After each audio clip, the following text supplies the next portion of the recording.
नमस्कार दोस्तों। हर इंसान पैसा कमाना चाहता है, पर बहुत कम लोग सोचना सीखते हैं, क्योंकि बिजनेस में सफलता प्रोडक्ट से नहीं, माइंडसेट से तय होती है। ये ऑडियो बुक आपको वही सोच देगी जो अमीरों को भीड़ से अलग करती है। सुनिए, महसूस कीजिए और अपने अंदर के लीडर को जगाइए। ये है business mindset by Amit Sharma, जहां हर शब्द आपकी सोच को नया आकार देगा। दो लोग एक ही शहर में, एक ही मोहल्ले में, बिल्कुल एक जैसे हालातों से अपनी जिंदगी शुरू करते हैं। दोनों के पास पैसे भी कम है, दोनों के पास ज्यादा कॉन्टैक्ट्स भी नहीं है और दोनों के पास स्ट्रगल भी बराबर है। लेकिन कुछ सालों बाद आप देखते हो कि उनमें से एक इंसान करोड़ों का मालिक बन चुका है। उसका बिजनेस दिन दूनी रात चौगुनी तरक्की कर रहा है, और वहीं दूसरा इंसान बीच रास्ते में हार मान चुका है, कर्ज में दबा हुआ है और कह रहा है, मेरे बस की बात नहीं थी। अब सवाल ये है, फर्क कहाँ आया? क्या पहले वाले इंसान के पास ज्यादा पैसा था? नहीं। क्या उसके पास ज्यादा कॉन्टैक्ट्स या बड़े लोग थे? नहीं। तो फिर ऐसा क्या था जिसने उसकी जिंदगी बदल दी? दोस्तों, जवाब बहुत सिंपल है लेकिन पावरफुल है। माइंडसेट। हाँ, वही सोच जो ये तय करती है कि आप किसी मुश्किल को चैलेंज मानकर जीतने निकलोगे या फिर हार मानकर पीछे हट जाओगे। यही फर्क बिजनेस में एवरेज और एक्स्ट्रॉर्डिनरी इंसान में पड़ता है, और यही फर्क हमें सिखाती है एस मैकक्लाउड की शानदार किताब बिजनेस माइंडसेट। इस किताब से हम जानेंगे वो सारे प्रिंसिपल्स, वो सारे माइंडसेट शिफ्ट्स जो आपकी सोच को एक नॉर्मल इंसान से बिजनेस लीडर में बदल देंगे। क्योंकि याद रखो, अगर आपकी सोच छोटी है तो सपने भी छोटे होंगे, लेकिन अगर आपकी सोच बड़ी है तो दुनिया भी आपके लिए छोटी पड़ जाएगी। लेसन 1, बड़ा सोचो लेकिन छोटा शुरू करो। दोस्तों, क्या आपने गौर किया है, दुनिया के हर बड़े बिजनेस की शुरुआत एक छोटे से आइडिया, एक छोटे से कदम से हुई है। जेफ बेजोस को ही देख लीजिए। आज अमेज़न दुनिया की सबसे बड़ी कंपनियों में से एक है। Electronics, clothes, grocery, cloud computing, entertainment, कहां से कहां पहुंच गई। लेकिन क्या उसने शुरुआत लाखों प्रोडक्ट से की थी? नहीं, उसने शुरुआत सिर्फ एक ऑनलाइन बुक स्टोर से की थी। उस वक्त इंटरनेट भी नया था, लोग ऑनलाइन शॉपिंग पर भरोसा भी नहीं करते थे। सोचो, कितने लोगों ने उस पर हंसी उड़ाई होगी। कौन किताबें ऑनलाइन खरीदेगा, लोग तो दुकान से ही किताब खरीदते हैं। ये आइडिया फेल हो जाएगा। लेकिन बेजोस ने अपनी विजन को छोटा नहीं किया। उन्होंने सोचा, आज मैं किताबें बेच रहा हूँ, कल इलेक्ट्रॉनिक्स बेचूंगा, फिर कपड़े, फिर हर चीज, और एक दिन यही ऑनलाइन बुक स्टोर पूरी दुनिया का एवरीथिंग स्टोर बन जाएगी। यही असली लेसन है। शुरुआत छोटी हो सकती है, रिसोर्सेज लिमिटेड हो सकते हैं, लेकिन अगर विजन बड़ा है तो आपकी शुरुआत एक दिन इतिहास बन सकती है। याद रखो, पहाड़ पर चढ़ाई भी एक छोटे कदम से शुरू होती है। कोई भी इंसान एक ही दिन में शिखर पर नहीं पहुंच जाता। अब इसे अपने लेवल पर सोचो। मान लो आपके पास बस 50,000 रुपए हैं। आपका मन है कि आप एक बड़ी कंपनी खड़ी करें, तो क्या आप सोचकर बैठ जाओगे कि यार 50,000 में क्या होगा? या फिर आप कहोगे, चलो आज छोटे लेवल से शुरू करता हूँ, धीरे धीरे बढ़ूंगा और कल इसे एम्पायर बना दूंगा। यही माइंडसेट फर्क पैदा करता है। देखो, जब धीरू भाई अंबानी ने अपने सफर की शुरुआत की थी तो वो सिर्फ छोटे छोटे डील से शुरू कर रहे थे, लेकिन उनकी सोच छोटी नहीं थी। उनका विजन था इंडिया को दुनिया के बिजनेस मैप पर सबसे ऊपर ले जाना, और वही विजन आज रिलायंस एम्पायर की नींव बना। तो लेसन साफ है दोस्तों, छोटी शुरुआत से मत डरो। छोटी शुरुआत का मतलब ये नहीं कि सपना छोटा है। असल में ये वो पहला ईंट है जिस पर आपकी सक्सेस की गगनचुंबी इमारत खड़ी होगी। तो अगर आज आपके पास कोई छोटा सा आइडिया है तो उसे रोक कर मत बैठो, क्योंकि याद रखो, कल वही आइडिया आपकी जिंदगी बदल सकता है। शुरुआत करो, चाहे छोटी ही क्यों ना हो, और विजन हमेशा बड़ा रखो। धीरू भाई अंबानी का एग्जाम्पल लीजिए। वो शुरुआत में एक पेट्रोल पंप अटेंडेंट थे, फिर कपड़े के छोटे डील से शुरुआत की। लोग हंसते थे, ये लड़का क्या करेगा, इसके पास ना पैसा है ना बैकग्राउंड। लेकिन उनके दिमाग में एक क्लियर विजन था। आज उनका विजन ही रिलायंस एम्पायर की जड़ है। दोस्तों, अक्सर लोग कहते हैं, मेरे पास तो कैपिटल ही नहीं है, मेरे पास तो बड़े कॉन्टैक्ट्स नहीं है। लेकिन सच्चाई ये है, अगर विजन बड़ा है तो कॉन्टैक्ट्स और कैपिटल रास्ते में खुद ब खुद जुड़ जाते हैं। आपने भी सुना होगा, Rome wasn't built in a day. हर एम्पायर एक एक ईंट जोड़कर खड़ी होती है। इमेजिन करो, अगर आप मोबाइल रिपेयर का छोटा सा शॉप खोलते हो तो सोचना मत कि मैं तो बस रिपेयरमैन हूँ। सोचो, एक दिन मैं मोबाइल डिस्ट्रीब्यूशन कंपनी खड़ी करूंगा। शुरुआत छोटी है लेकिन सोच बड़ी है। अगर आप घर में छोटे लेवल पर केक्स बना रहे हो तो मत सोचो मैं तो बस घर वाली कुक हूँ। सोचो, एक दिन मेरी केक ब्रांड पूरे इंडिया में होगी। लेसन क्लियर है, शुरुआत छोटी रखो लेकिन विजन हमेशा बड़ा रखो, क्योंकि वही विजन आपको आगे बढ़ने की ताकत देगा। अब सोचिए, आपके पास जो भी छोटा सा आइडिया है, क्या आप उसे रोक कर बैठे रहोगे या फिर बेजोस और धीरू भाई की तरह एक छोटा कदम उठाओगे? क्योंकि याद रखो, छोटी शुरुआत का मतलब ये नहीं कि सपना छोटा है, ये तो वो पहला कदम है जो आपको आसमान तक ले जाएगा। लेसन 2, रिस्क से भागो मत, रिस्क को गले लगाओ। दोस्तों, अगर मैं आपसे पूछूं आपकी जिंदगी में सबसे बड़ा डर क्या है, तो ज्यादातर लोग कहेंगे फेल होने का डर, पैसे डूब जाने का डर, लोग हंसेंगे इसका डर। और सच यही है, हम सब रिस्क से डरते हैं। लेकिन याद रखो, रिस्क से भागकर कोई भी बड़ा बिजनेस नहीं खड़ा कर पाया है। एग्जाम्पल लीजिए, जब इलॉन मस्क ने स्पेसएक्स शुरू किया था तो हालात ये थे कि दुनिया की कोई भी कंपनी या इन्वेस्टर स्पेस में पैसा लगाने के लिए तैयार नहीं था। लोग मजाक उड़ाते थे, ये आदमी पागल है, स्पेस रॉकेट बनाना बच्चों का खेल नहीं, ये तो दिवालिया होकर सड़क पर आ जाएगा। इलॉन मस्क ने फिर भी रिस्क लिया। उन्होंने अपनी पूरी कमाई, यहाँ तक कि पेपैल बेचकर जो पैसे कमाए थे वो भी स्पेसएक्स और टेस्ला में झोंक दिए। पहले 3 लॉन्च फेल हो गए, टीम टूटने लगी, मीडिया ने ताना मारा, लोग हंसे, लेकिन उन्होंने हार नहीं मानी। चौथा लॉन्च सफल हुआ और आज देखो, स्पेसएक्स दुनिया की सबसे बड़ी प्राइवेट स्पेस कंपनी है। अगर मस्क रिस्क से डरकर पीछे हट जाते तो आज ये इतिहास कभी नहीं बनता। यहाँ से सीख क्या है? रिस्क कोई दुश्मन नहीं है, रिस्क वो रास्ता है जहाँ अपॉर्चुनिटीज छिपी होती हैं। सवाल ये नहीं है कि रिस्क लोगे या नहीं, सवाल ये है कि रिस्क को कैलकुलेट और मैनेज कैसे करोगे। अब इसे अपने लेवल पर समझो। मान लो आप जॉब कर रहे हो और आपके दिमाग में एक छोटा सा बिजनेस आइडिया है, लेकिन आप सोचते हो अगर मैंने कोशिश की और फेल हो गया तो, अगर मैंने पैसा लगाया और डूब गया तो। दोस्तों, सच्चाई ये है, फेल होना बिजनेस का हिस्सा है, लेकिन हर फेल आपको अगली जीत के लिए तैयार करता है। एस मैक्लाउड कहते हैं, हर रिस्क 2 चीज लेकर आता है, या तो सक्सेस या फिर वैल्यूएबल सीख। मतलब रिस्क लेने वाला कभी खाली हाथ नहीं लौटता। अगर ओला और उबर के फाउंडर्स रिस्क लेने से डर जाते तो शायद आज आप मोबाइल ऐप से कैब बुलाने की सुविधा कभी नहीं देख पाते। रिस्क का मतलब है कंफर्ट जोन से बाहर निकलना, और याद रखो, कंफर्ट जोन में कोई ग्रोथ नहीं होती। अगर रिस्क से इतना ही डरते हो तो सोचो, बिना रिस्क लिए आपकी जिंदगी आज कहाँ होती? क्या आप वो इंसान बन पाते जो आप आज हो?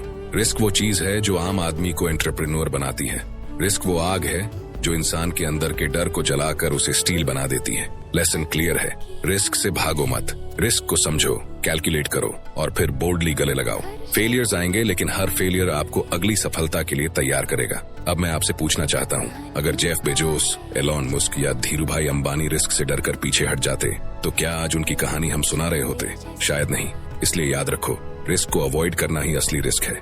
जो रिस्क से भागता है वो जिंदगी भर एवरेज रह जाता है, और जो रिस्क को गले लगाता है वही इतिहास रचता है। लेसन 3, प्रॉब्लम्स नहीं, सॉल्यूशंस पर ध्यान दो। दोस्तों, एक बहुत सिंपल सा सवाल, जब आपको कोई प्रॉब्लम दिखती है तो सबसे पहले आपके दिमाग में क्या आता है? ज्यादातर लोग कहते हैं ये तो मुश्किल है, इसे कैसे करेंगे, ये पॉसिबल ही नहीं। लेकिन वहीं कुछ लोग वही प्रॉब्लम देखकर कहते हैं यही तो मौका है। यही फर्क है नॉर्मल सोच और बिजनेस माइंडसेट में। एग्जाम्पल देखो, ओला और उबर के फाउंडर्स ने भी एक दिन वही प्रॉब्लम देखी जो हर इंसान रोज देखता था। टैक्सी पकड़ना मुश्किल, ऑटो ड्राइवर से बार्गेनिंग, टाइम वेस्ट, हर कोई कंप्लेन करता था, यार इस देश में टैक्सी सिस्टम बहुत खराब है। लेकिन उन्होंने सिर्फ कंप्लेन नहीं किया, उन्होंने सोचा अगर हम ऐप बना दें जहां इंसान एक क्लिक में कैब बुला सके तो ये प्रॉब्लम एक मैसिव बिजनेस बन सकती है। आज ओला और उबर अरबों डॉलर की कंपनीज हैं, क्योंकि उन्होंने प्रॉब्लम को बिजनेस अपॉर्चुनिटी बना दिया। अब सोचो, आपके आसपास कितनी प्रॉब्लम्स हैं जो लोग रोज देखते हैं लेकिन इग्नोर कर देते हैं। गांवों में पानी की दिक्कत, शहरों में पोल्यूशन, स्टूडेंट्स को सही एजुकेशन रिसोर्सेज नहीं मिलते, लोग स्वस्थ भोजन ढूंढने में परेशान रहते हैं। हर प्रॉब्लम अपने अंदर एक अपॉर्चुनिटी छिपाए बैठी है, लेकिन जो इंसान प्रॉब्लम में फंसकर रोता है वो वहीं रुक जाता है, और जो इंसान सोल्यूशन ढूंढता है वही बिजनेस लीडर बनता है। लेसन क्या है? प्रॉब्लम देखने वाले लाखों लोग हैं, लेकिन सोल्यूशन ढूंढने वाले गिने चुने, और यही गिने चुने लोग दुनिया बदलते हैं। एग्जाम्पल सोचो, अगर मार्क जकरबर्ग भी फेसबुक को सिर्फ स्टूडेंट्स का टाइम पास साइट मानकर छोड़ देते तो आज फेसबुक, इंस्टाग्राम, व्हाट्सएप ये एम्पायर कभी एग्जिस्ट ही नहीं करता। उन्होंने देखा कि लोग कनेक्ट होना चाहते हैं, उन्होंने उसी प्रॉब्लम का सोल्यूशन दिया, एक ऐसा सोशल प्लेटफॉर्म जहां लोग कनेक्ट हों। दोस्तों, जब अगली बार आपके सामने कोई प्रॉब्लम आए तो खुद से पूछना, क्या ये सिर्फ प्रॉब्लम है या फिर ये मेरी जिंदगी का सबसे बड़ा बिजनेस आइडिया है?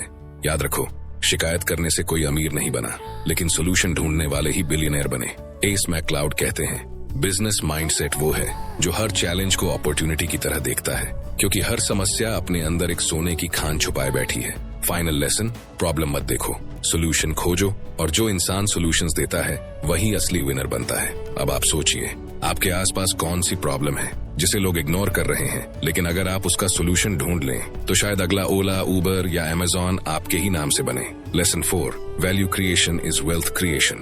दोस्तों, एक बात याद रखो, पैसा अपने आप में गोल नहीं है। पैसा हमेशा उस वैल्यू का बाय प्रोडक्ट होता है जो आप दुनिया को देते हो। सिंपल शब्दों में कहूँ तो जितनी ज्यादा वैल्यू लोग आपकी वजह से पाते हैं, उतना ज्यादा पैसा आपको मिलेगा। सोचो, एप्पल सिर्फ एक मोबाइल कंपनी होती तो आज वो दुनिया की सबसे बड़ी कंपनी ना होती। आईफोन कोई सिंपल फोन नहीं है, वो design plus quality plus lifestyle plus experience देता है। लोग सिर्फ फोन नहीं खरीदते, लोग वो वैल्यू खरीदते हैं जो एप्पल ने उनकी जिंदगी में डाली है, और उसी वैल्यू की वजह से लोग नॉर्मल फोन के 10 गुना पैसे देने के लिए तैयार हो जाते हैं। एक कप कॉफी आप लोकल दुकान से 20 से 30 रुपए में पी सकते हो, लेकिन स्टारबक्स में वही कॉफी आप 200 से 300 रुपए में क्यों पीते हो? क्योंकि वहाँ सिर्फ कॉफी नहीं है, वहाँ एनवायरनमेंट है, वहाँ एक्सपीरियंस है, वहाँ ब्रांड वैल्यू है। स्टारबक्स ने कॉफी को सिर्फ प्रोडक्ट से निकालकर एक्सपीरियंस बना दिया, यानी पैसा एक्सपीरियंस में छिपी वैल्यू की वजह से आता है। यहाँ असली लेसन, अगर आप बिजनेस करना चाहते हो तो सबसे पहले पूछो, मैं लोगों की जिंदगी में कौन सी वैल्यू क्रिएट कर रहा हूँ?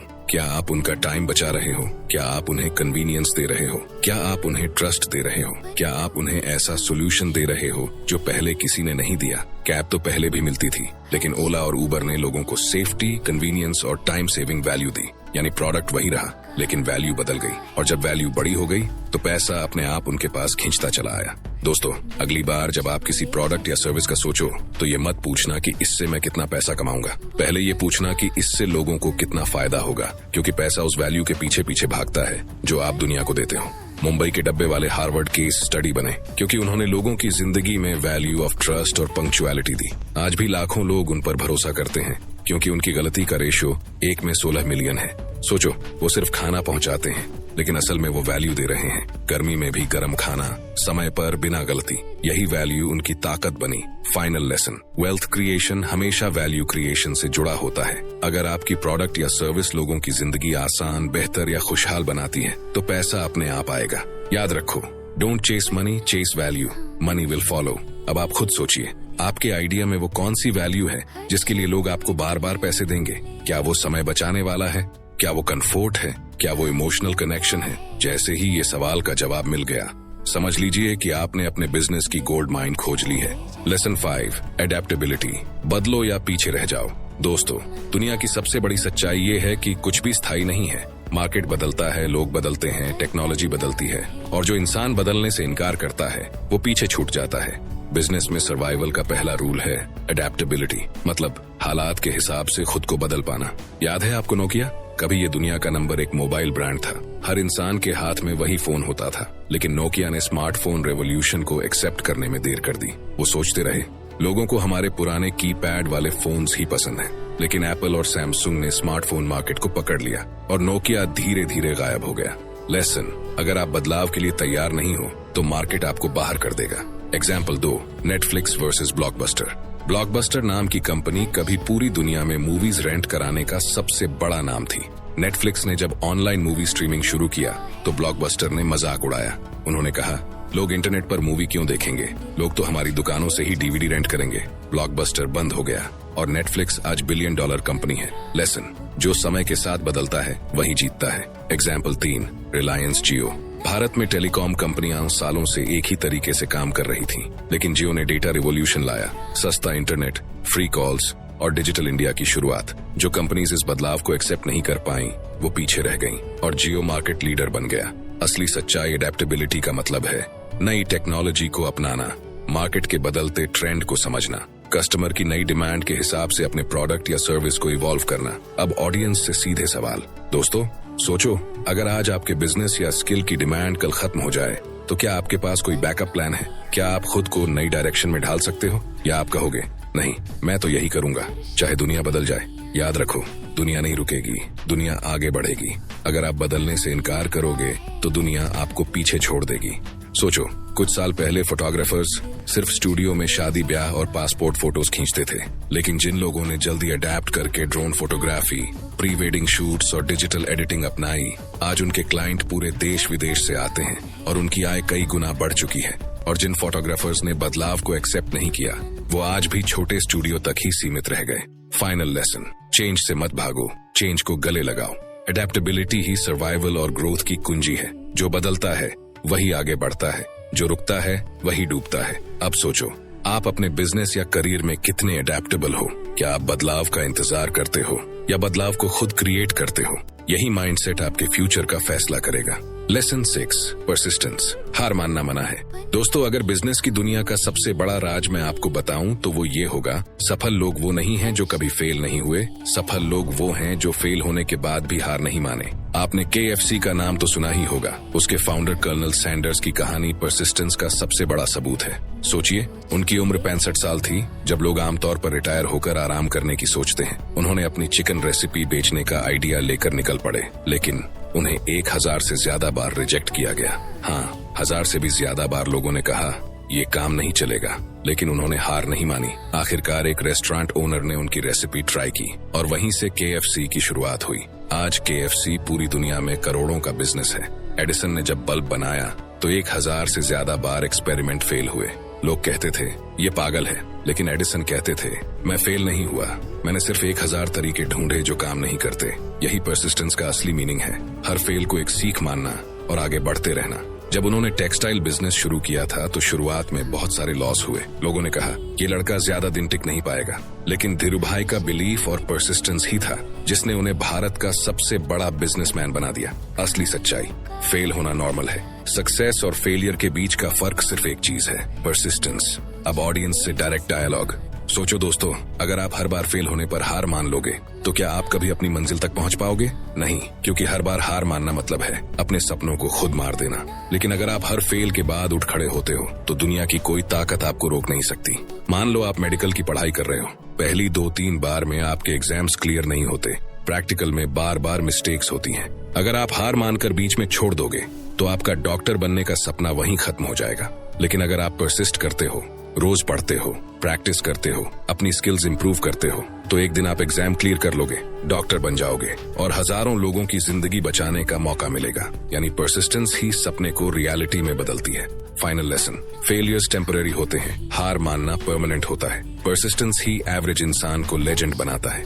Winners never quit and quitters never win. अब सोचो, आप अपनी जिंदगी के किस सपने पर अभी हार मानने की सोच रहे हो? क्या आप सच में उसे छोड़ने के लिए तैयार हो या फिर एक बार और कोशिश करोगे? याद रखो, सपना चाहे कितना भी बड़ा हो, अगर परसिस्टेंस है तो मंजिल पाना पक्का है। Lesson 7, positive energy and confidence. दोस्तों, आपने कभी नोटिस किया है कि कुछ लोग जब कमरे में आते हैं तो उनके आने से ही एनर्जी बदल जाती है। उनके चेहरे पर एक कॉन्फिडेंस, उनकी आवाज में एक ताकत और उनके वर्ड्स में एक जादू होता है। और फिर कुछ लोग होते हैं जो खुद पर डाउट करते हैं, नेगेटिव एनर्जी लाते हैं और उनकी बातें सुनकर भी कोई इंस्पायर नहीं होता। फर्क क्या है? फर्क है एनर्जी और कॉन्फिडेंस में।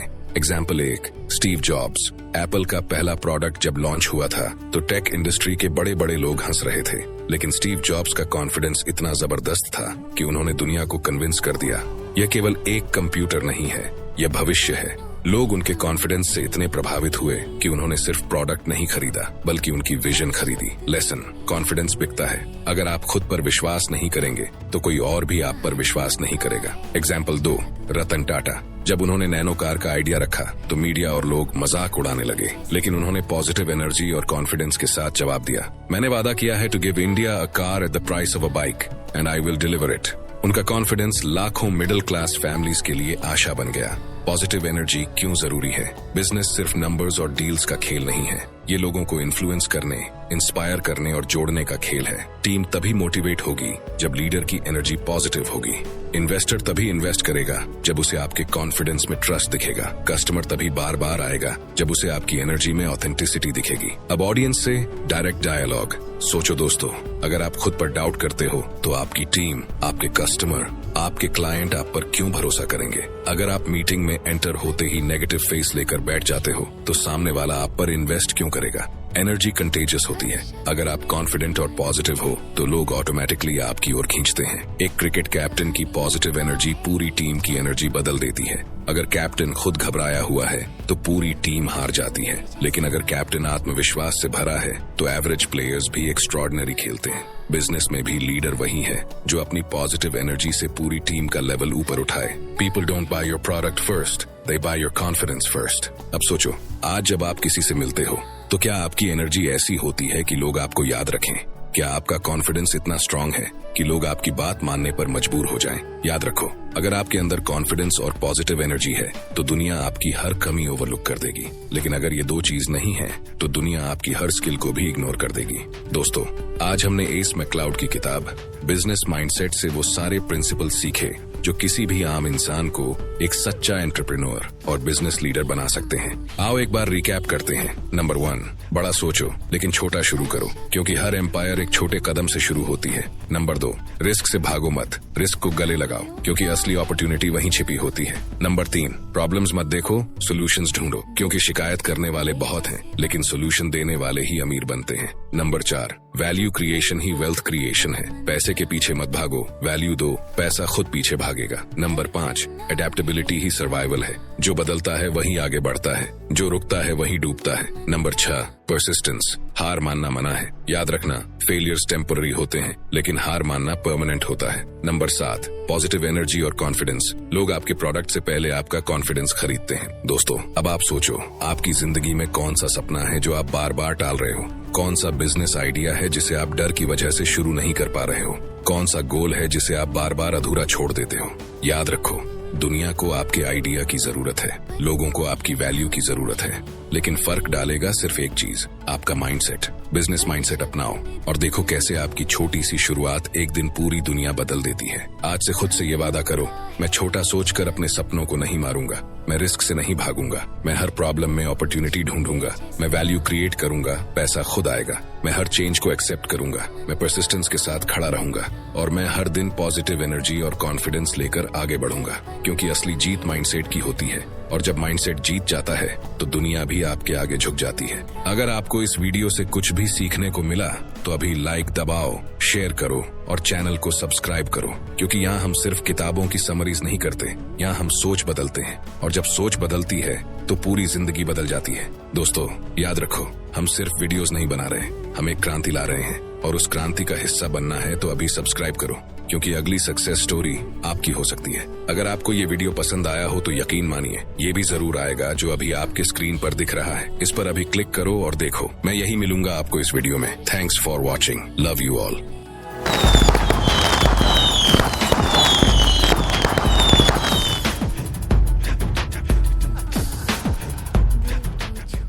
तो दोस्तों, कैसी लगी हमारी है ऑडियो बुक? मुझे आप लोगों पर पक्का विश्वास है, कहीं ना कहीं इसने आपकी सोच जरूर बदली होगी, क्योंकि जब ये बुक मैंने पढ़ना शुरू की थी तो उसने मेरे जीवन में बहुत बड़ा बदलाव किया। ये बदलाव मैं आप लोगों के अंदर भी देखना चाहता हूँ और अमीर बनने का एक बेहतरीन रास्ता तलाशने में मदद करना चाहता हूँ, ताकि बहुत जल्दी आप बहुत बड़े अमीर बने। इस उम्मीद के साथ धन्यवाद। मेरा इंतजार करना, मैं एक बार फिर आऊंगा।